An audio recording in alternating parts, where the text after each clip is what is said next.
Hello प्यारे student, आप सभी का स्वागत है एपेक्स एकेडमी 1 पर।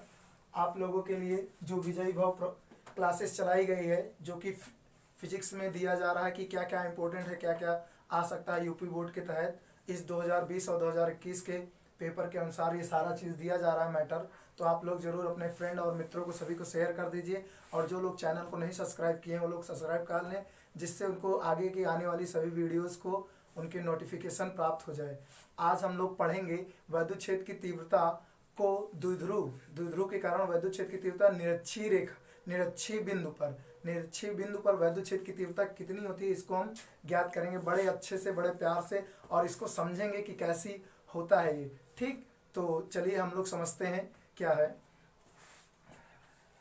तो हम लोग क्या करेंगे कि एक वैद्युत द्विध्रुव ए बी, हम लोग को पता ही है कि एक प्लस की और माइनस की चार्ज मिलकर वैद्युत द्विध्रुव ए बी होती है, जिसकी दूरी अल्प होती है। तो एक हम लोग वैद्युत द्विध्रुव ए बी लेंगे, ए से बी निकाय की रचना करेंगे, जिसके निरक्ष बिंदु पर, निरक्ष का मतलब क्या होता है कि जैसे अभी तक हमने कल मतलब नेक्स्ट इसके पहले वीडियो में देखा है कि अच्छी स्थिति पे प्राप्त किया था, मतलब एक्स एक्सिस पे ही ज्ञात किया था, मतलब द्विध्रुव ऐसे ए बी रखा हुआ है एक्स एक्सिस पे, तो एक्स एक्सिस पर ही बिंदु था, चाहे इस साइड हो और चाहे इस साइड। लेकिन आज हम लोग उसके निरक्ष बिंदु पर, मतलब अगर एक्स एक्सिस पे रखा हुआ है तो वो बिंदु वाई अक्ष पे होगा, या तो ऊपर होगा या तो क्या हो सकता है, नीचे हो सकता है। तो हमने ऐसे निकाय की रचना की है जिसमें बिंदु कहाँ हो सकता है, ऊपर, पी। ठीक, और इस पी पॉइंट पर हम लोग क्या ज्ञात करना चाहते हैं, वैद्युत क्षेत्र की तीव्रता ज्ञात करना चाहते हैं कि कितनी होगी इन आवेशों के कारण। तो हम लोग देखते हैं, तो यहाँ बताया गया है कि वैद्युत द्विध्रुव की निरक्षीय रेखा स्थिति पर वैद्युत क्षेत्र की तीव्रता। तो हम लोग निरक्षीय स्थिति को पढ़ने वाले हैं, जो इसका सेकंड पार्ट होता है वैद्युत द्विध्रुव के कारण वैद्युत क्षेत्र की तीव्रता। तो हमने क्या कहा कि माना एक द्विध्रुव ए बी है, ये देखिए माना एक वैद्युत द्विध्रुव क्या है, ए बी है, जिसका परावैद्युतांक कैपिटल के है, जिसका परावैद्युतांक कैपिटल के है कि ये जिस माध्यम में रखा गया है उसका परावैद्युतांक क्या है, कैपिटल के है। द्विध्रुव के निरक्ष पर, निरक्ष मतलब कोई निरक्ष रेखा पर हम लोग लेंगे द्विध्रुव के मध्य बिंदु ओ से, द्विध्रुव के मध्य बिंदु ओ से r मीटर दूरी पर बिंदु P है। देख लीजिए, द्विध्रुव एक ए बी है जिसका मध्य बिंदु O है, O से r मीटर दूरी पर एक बिंदु P हम ले रहे हैं, बिंदु P है जिस पर हमको वैद्युत क्षेत्र की तीव्रता ज्ञात करनी है। इसी P पॉइंट पर हमको वैद्युत क्षेत्र की तीव्रता ज्ञात करनी है, यही इस द्विध्रुव का निरक्ष बिंदु माना जा रहा है P, और P पर ही हम वैद्युत क्षेत्र की तीव्रता ज्ञात करना चाहते हैं। तो देख लीजिए, इसमें निकाय में ध्यान से समझिए, जो माइनस क्यू है वो बिंदु P पर E1 वैद्युत क्षेत्र की तीव्रता, वैद्युत क्षेत्र की तीव्रता कितनी होगी, E1 उत्पन्न करेगा, और ये प्लस क्यू जो है वो कितना उत्पन्न करेगा, E2 उत्पन्न करेगा। तो इन दोनों का E1 E2 का परिणामी जो होगा वो E होगा, जिसके बारे में जो इस भाग का हम लोग अच्छे से अध्ययन इस चित्र में करेंगे। ये फिगर जो बनाया गया है इसी चित्र का एक बड़ा रूप लिया गया है समझने के लिए अच्छे से।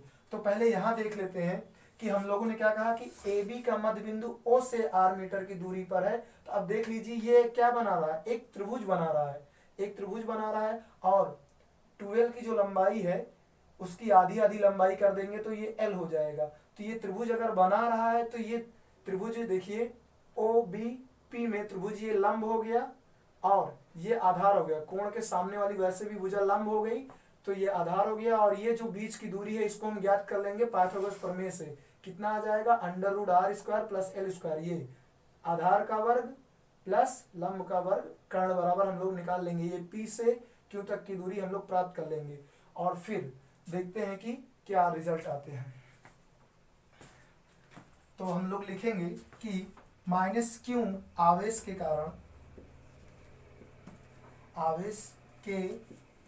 कारण तीव्रता E1 है,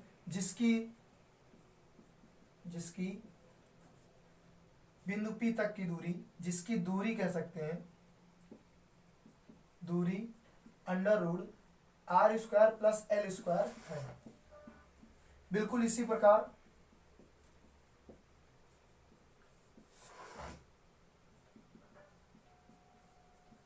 बिल्कुल इसी प्रकार देखेंगे कि प्लस क्यू से भी बिंदु P तक की दूरी देखिए तो सेम हो गए, क्योंकि इधर से भी उतना ही दूरी लंब और L उतना ही है। तो ये जो दूरी इस साइड से हम लोगों ने बिंदु B से बिंदु P तक की दूरी निकाली है √r² + l², वही दूरी इधर से भी होगी।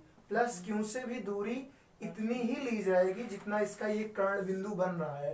तो बिल्कुल इसी प्रकार प्लस क्यू से बिंदु P पर तीव्रता, बिंदु P पर तीव्रता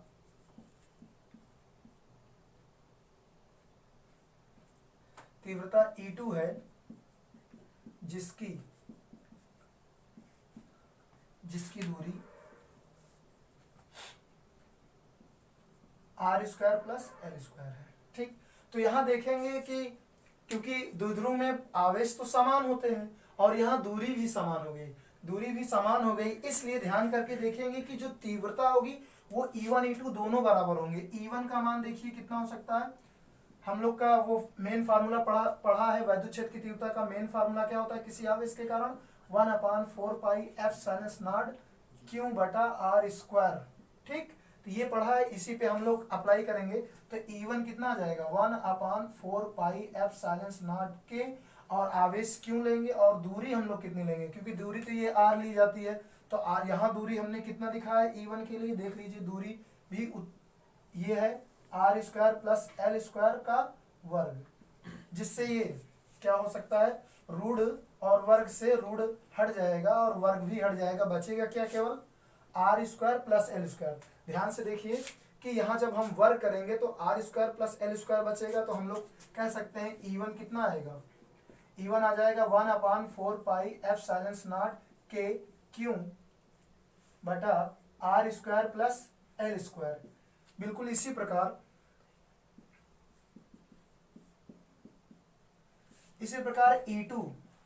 E2 जिसके लिए हमने लिख लिया है पहले से ही कि प्लस क्यू से बिंदु P तक की तीव्रता E2 है, जिसकी दूरी √r² + l² है। देख लीजिए यहाँ पास प्लस क्यू से बिंदु P तक की दूरी इतनी ही दूरी ली जाएगी, तो इसके कारण भी तीव्रता इतनी ही आएगी, सेम वैद्युत क्षेत्र की तीव्रता आएगी 1/4πf∼0 k q/r² + l², दोनों का बराबर ही आएगा। E1 E2 दोनों क्या आएंगे, बिल्कुल बराबर आएंगे। क्यों आएंगे, क्योंकि आवेश भी दोनों पे समान है और दोनों की दूरी भी क्या है, समान है। अगर दोनों की दूरी और आवेश चार्ज दोनों समान है तो स्टूडेंट क्या कहते हैं, यहाँ से जो तीव्रता लग रही है E2 और जो यहाँ से तीव्रता लग रही है E1, इन दोनों की वैल्यू क्या होगी, बराबर होगी, सेम होगी। तो अब इसको देख लेते हैं, यहाँ पास हमको परिणामी तीव्रता बिंदु P पर निकालना है, तो इस पॉइंट्स का बड़े अच्छे से अध्ययन इस जगह पे हम कर लेते हैं। देखिए ये E1 है और ये E2 है, जो यहाँ पास E2 था वही E2 ये है और वही E1 यहाँ पास है। तो ये जो कोण काट रहा है हम लोग का, इसी के कोण के अनुसार, क्योंकि हमको तीव्रता यहाँ का ज्ञात करना है तो एंगल हमको दिखाना ही पड़ेगा, और इसके लिए देखिए अगर हम ये एक त्रिभुज की रचना कर दे तो ये कर्ण भाग होता है, ये कौन सा कर्ण भाग हमको दिया जाएगा, और ये कौन सा भाग है जिसको हम निकालना चाहते हैं, आधार।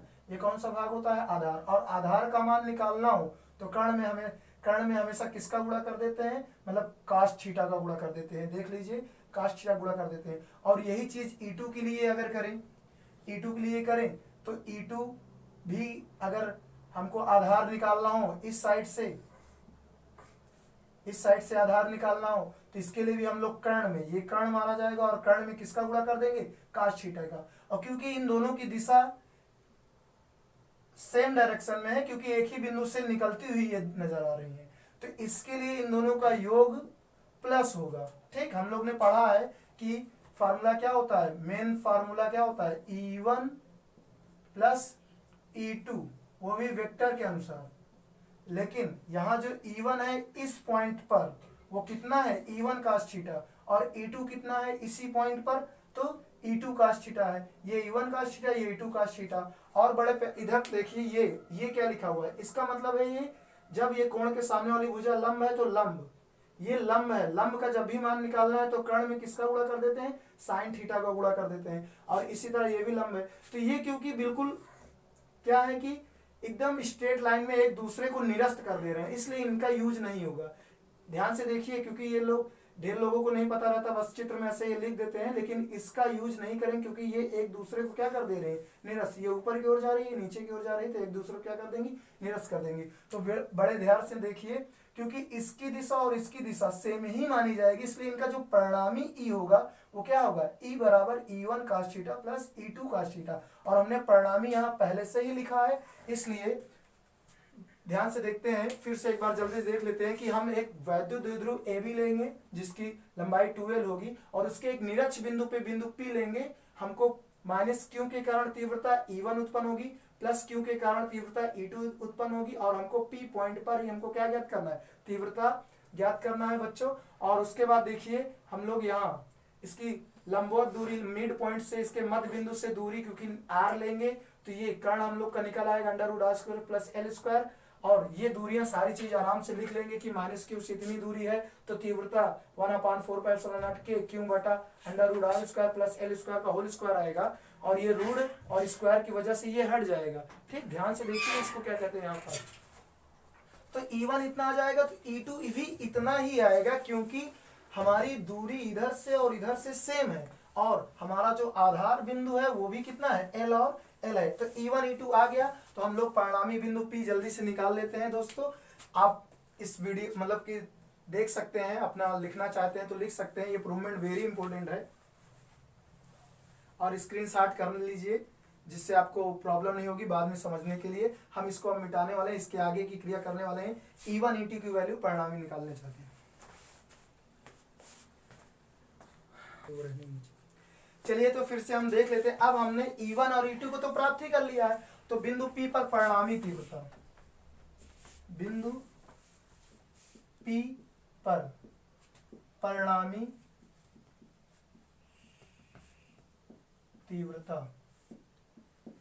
तीव्रता देखते हैं कितना आता है। और हमने यहाँ पहले से ही देखो बता रखा है कि क्यों ये योग हो रहा है, क्योंकि E1 E2 की सेम डायरेक्शन है किसी एक बिंदु से, और ये एक दूसरे को निरस्त कर दे रहे हैं, इनका कोई मतलब नहीं है। ठीक, तो E का जो रिजल्ट आ रहा है देखिए क्या आ रहा है, E1 cos theta plus E2 cos theta. और जबकि देखो E1 E2 की वैल्यू बराबर ही है। अब देख लेते हैं cos थीटा की वैल्यू ट्रायंगल से निकाल लेते हैं हम लोग। यहाँ त्रिभुज से देखिए OBP देख लीजिए, हम लोग का अगर यह कोण एंगल जितना काटेगा उतना कोण यहाँ माना जा रहा है, क्योंकि एकांतर कोण क्या होते हैं, बराबर होते हैं, इसलिए ये कोण और ये कोण सेम ही माना जाएगा, ये जो एंगल दिया गया है। तो देख लेते हैं cos थीटा की वैल्यू कितनी आती है। cos थीटा होता क्या है, आधार बटा कर्ण, आधार बटा कर्ण। तो देख लीजिए आधार बटा कर्ण में आधार कितना है, लंब, और कर्ण कितना है, ये √r² प्लस l²। बस ये वैल्यू निकाल लिया है, बस यहाँ रखना है। देख लेते हैं, लिख सकते हैं E1 E2 बराबर ही है, तो चाहो तो इनको जोड़ दीजिए दो बार में, ये दोनों बराबर हैं तो एक ही बार में इनको लिख लीजिए, 2E1 cos थीटा। देख लीजिए ऐसे वैल्यू रखने पर भी जुड़ जाएंगे, और पहले से कर लीजिए तो ज्यादा सही रहेगा। तो E1 E2 की वैल्यू क्या आई है, बराबर ही आई है, इसलिए हम लोग इनको जोड़ सकते हैं। आप जल्दी से वैल्यू रख देते हैं बस। 2 E1 की वैल्यू रखते हैं 1/4πε0 के क्यू बटा r² प्लस l²। और cos थीटा की वैल्यू हम लोग जो ये निकाले हैं ना उसको यहाँ रख देते हैं जल्दी से, तो l बटा √r² प्लस l²। ठीक, आगे की कैलकुलेशन अब कर लेते हैं जल्दी से।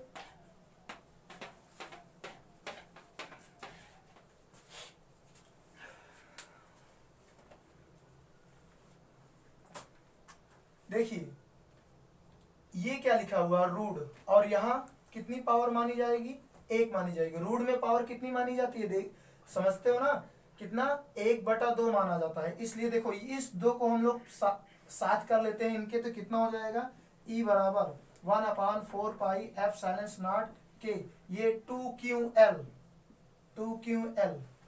ठीक, और बटा देख लीजिए यहाँ एक बार फिर से हम दिखा दे रहे हैं r² प्लस l² का, और ये इसको हम रूट पावर को हटा रहे हैं, तो पावर हम लोग कितनी लिख सकते हैं, 1/2 लिख सकते हैं, 1/2। अब देखिए यहाँ पावर कितनी है, 1, यहाँ पावर कितना है 1/2। तो गुणे में घातें क्या होती हैं, जुड़ती हैं, तो जब इनका हम गुणा करेंगे तो इनकी घातें क्या हो जाएंगी, जुड़ जाएंगी। तो 2 एकन्नम 2, 2 1 3, देख लीजिए फिर से एक बार बता दे रहे हैं, 2 एकन्नम 2, 2 1 3, तो इनकी घातें जुड़ जाएंगी। इनको हम कैसे लिख सकते हैं, 1/4 पाई एप्सिलॉन नॉट के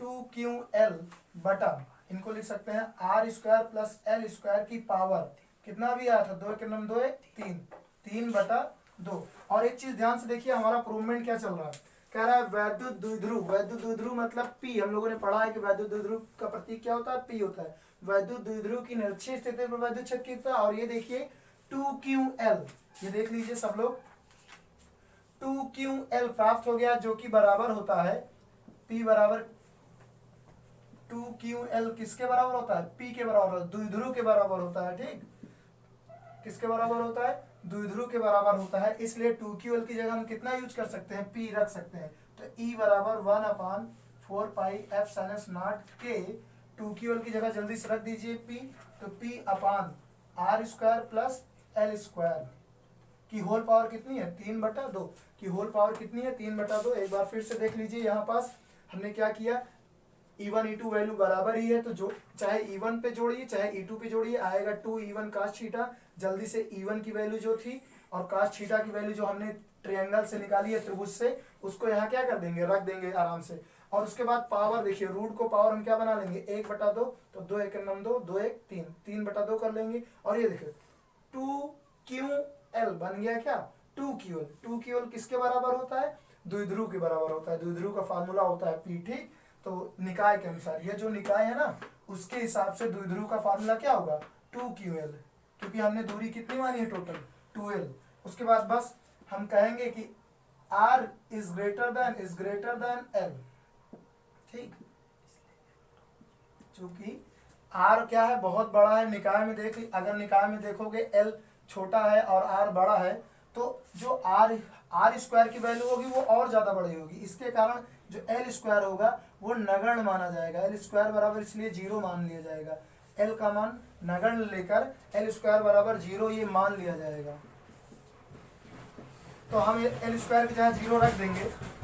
ठीक, तो बस L स्क्वायर की जगह 0 रखते ही ये प्रूवमेंट हो जाएगा। तो एक बार बड़े ध्यान से देख लीजिए हम लोग का जो प्रूवमेंट चल रहा है, और इस साइड हम इसको दिखा देते हैं कि क्या हो रहा है।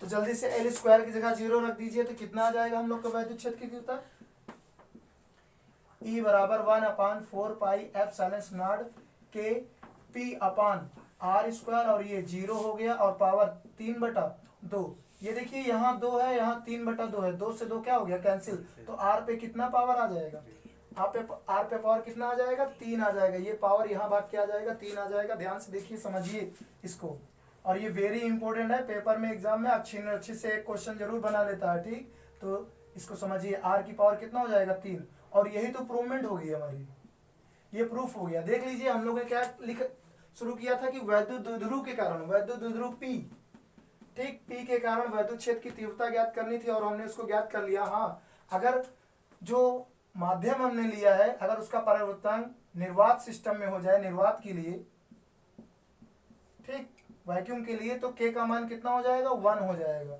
और K का मान हटाकर लिख सकते हैं E बराबर 1/4 pi epsilon not Q upon P/R Q।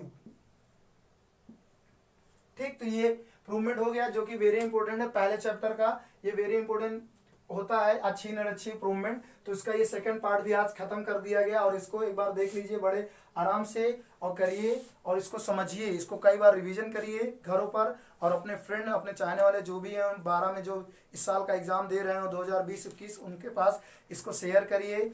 आप सभी का अच्छे से एग्जाम हो, पेपर हो बढ़िया से। Good luck.